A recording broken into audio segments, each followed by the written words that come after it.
అసలు ఎంత సిగ్గుచేటంటే మున్సిపాలిటీల్లో రోడ్ల మీదకి వచ్చేస్తుంటే వాటిని ఎవరు కొట్టరు. రోడ్ ఎక్కడుంది, ఇల్లు ఎక్కడుంది, ఇంటి ముందున్న దాన్ని కొట్టేసి కొట్టడానికి నోటీసు పాత డేట్లో నిన్నే కొట్టారు అంటే ఆఫీసర్లు కూడా ఎంత దిగజారిపోయారు అనేది ఇక్కడ అర్థమవుతుంది. సో ఆఫీసర్లను కూడా హెచ్చరిస్తున్నా, ఇదే విధంగా కనుక మీరు తెలుగుదేశం పార్టీ చెప్పింది ప్రెషర్ అని చెప్పి పనికి మాలిన పనులు చేస్తే మీ మీద హరాస్మెంట్ కేసులు, ప్రైవేట్ కేసులు వేస్తాము. ప్రతి ఒక్కటి మా దగ్గర మీ మాట్లాడింది, మీరు ఇక్కడికి వచ్చి మీరు బిహేవ్ చేసింది, మీరు ఆ నోటీస్ అతికిచ్చిన డేటు టైము అన్నీ కూడా మా దగ్గర ఉన్నాయి.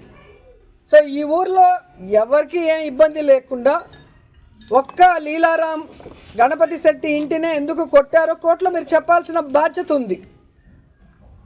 అలాగే ఏ ఊర్లో అయితే మీరు ఇలాంటి రూల్స్కి విరుద్ధంగా చేస్తున్నారో వాటి అన్నిటికీ కూడా సమాధానం చెప్పే విధంగా మిమ్మల్ని కోర్టులో నిలబెడతామని కూడా ఎంఆర్ఓకి, ఎంపీడీఓకి, పోలీసు వ్యవస్థకి కూడా హెచ్చరిస్తున్నాం. సో ఎవరు భయపడాల్సిన అవసరం లేదు. వైఎస్ఆర్ కాంగ్రెస్ పార్టీ లీడర్స్కి, కార్యకర్తలకి జగనన్న, మన జిల్లా అధ్యక్షుడు కరుణాకర్ రెడ్డి గారు, నియోజకవర్గం నుంచి నేను ఎప్పుడూ అందుబాటులో ఉంటాం. మీకోసం ఫైట్ చేయడానికి, ఎవరితో అయినా ఫైట్ చేయడానికి, ఎంత దూరం ఫైట్ చేయడానికన్నా కూడా మేము రెడీగా ఉన్నాం.